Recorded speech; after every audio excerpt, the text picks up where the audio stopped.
teman-teman, perkenalkan aku Sandy Verika dari Program Pendidikan Ekonomi 2019. Di video kali ini, aku mau ngasih tahu ke teman-teman tentang apa itu unicorn. Mungkin istilah unicorn sudah tidak asing lagi di telinga kita ya. Bahkan tanpa kita sadari, sebenarnya kita sudah menggunakan unicorn di dalam kehidupan kita sehari-hari. Oke, kalau ada yang belum tahu tentang apa itu unicorn, unicorn adalah sebutan bagi perusahaan startup alias perusahaan rintisan yang bernilai di atas 1 miliar dolar Amerika Serikat, atau jika dirupiahkan setara dengan 13,5 triliun rupiah. Nah, kalau unicorn yang ada di dongeng-dongeng pasti kalian udah tahu kan? Dalam mitologi Yunani, unicorn adalah hewan langka yang menyerupai kuda yang memiliki tanduk di bagian kepalanya. Istilah unicorn kemudian diambil untuk menggambarkan perusahaan startup yang nilai valuasinya mencapai 1 miliar dolar Amerika Serikat.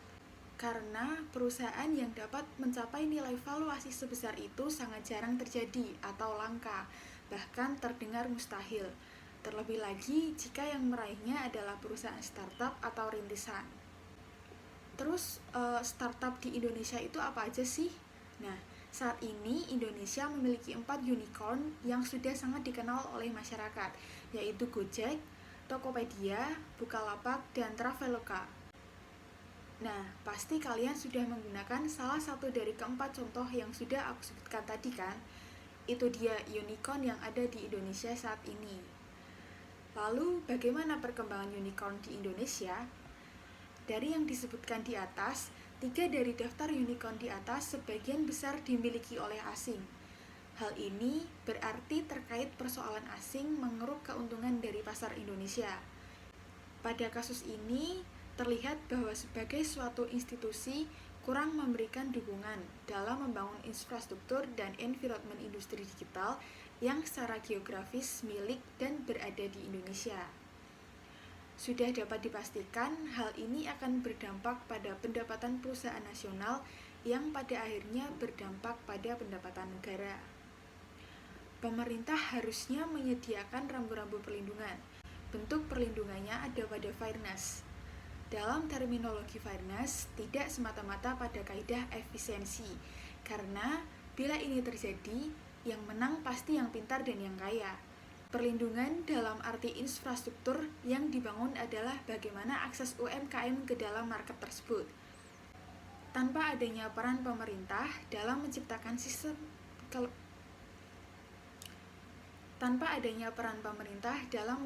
sistem kelembagaan yang baik, para pionir industri di atas akan menyapu kompetitornya dalam negeri, dan karena akses pada teknologi ini terbatas, maka hanya akan tersisa oligarki kapitalitas.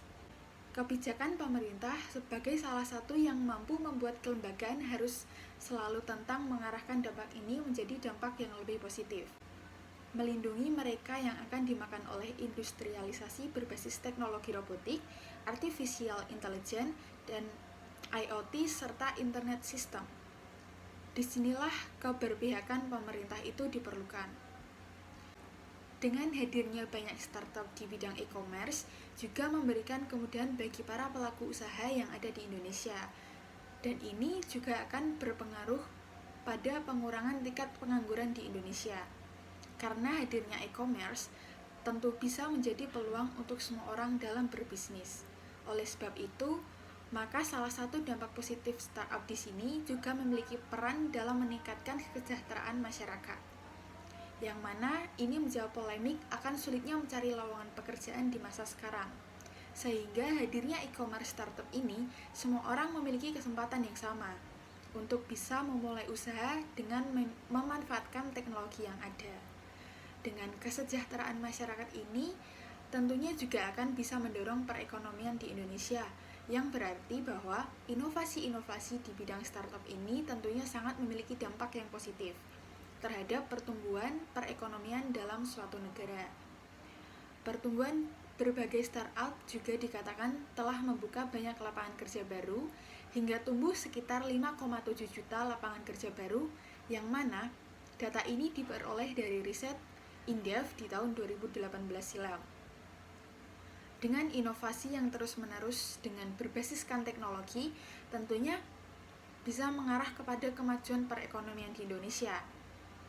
Untuk bisa mendukung hal ini, tentunya diperlukan sumber daya manusia dengan berbagai wawasan serta skill yang mumpuni untuk bisa terus berinovasi menciptakan hal baru yang memanfaatkan teknologi dalam penggunaannya, sehingga dapat terus muncul inovasi baru yang tak berhenti dan menciptakan berbagai startup dengan teknologi canggih. Dan juga dalam hal ini akan meningkatkan lapangan pekerjaan yang lebih luas lagi. Selain itu, juga dapat diperlukan dukungan dari pemerintah untuk bisa mengembangkan industri startup yang ada di Indonesia dengan mengembangkan pembangunan infrastruktur teknologi yang bersifat inklusif, supaya pemanfaatan teknologi dapat menjangkau banyak kalangan yang mana tidak memuat pada titik tertentu saja. Lalu, apa peran pemerintah dalam menghadapi perkembangan tersebut? Peran pemerintah dapat dilihat dari usahanya untuk menyediakan infrastruktur pendukung pertumbuhan startup. Salah satunya melalui penyediaan dan pengembangan infrastruktur teknologi. Pengeluaran negara untuk pengembangan ekonomi ditemukan efektif dalam menghasilkan pertumbuhan pada startup. Salah satunya melalui pengeluaran untuk pembangunan infrastruktur teknologi. Melalui pembangunan infrastruktur teknologi ini, warga negara akan mendapatkan akses ke sumber informasi yang baru, seperti berita frekuensi tinggi dan harga pasar, yang secara material dapat mempengaruhi pendapatan dan kesejahteraan negara. Teknologi merubah cara hidup dan memperluas kemampuan manusia, baik secara individu maupun bermasyarakat. Pembangunan infrastruktur semacam ini juga akan membantu pengusaha mendapatkan akses ke pasar baru serta membangun bisnis baru yang lebih luas. Melihat bahwa abad ke-21 ini, hierarki negara-negara umumnya diukur oleh kapasitas masing-masing negara untuk berinovasi dan untuk beradaptasi dan menyerap teknologi yang muncul. Tingkat keberhasilan adaptasi tersebut akan menjadi indikator kunci dari prospek pertumbuhan ekonomi di negara itu dan bobot negara tersebut dalam sistem ekonomi global dan pengaruh geopolitik. Oke teman-teman, itu tadi yang dapat aku sampaikan mengenai unicorn dan bagaimana perkembangannya di Indonesia, lalu pengaruh apa saja yang didapatkan oleh masyarakat tentang adanya unicorn di Indonesia ini, dan bagaimana cara pemerintah menghadapi perkembangan yang semakin hari semakin maju ini.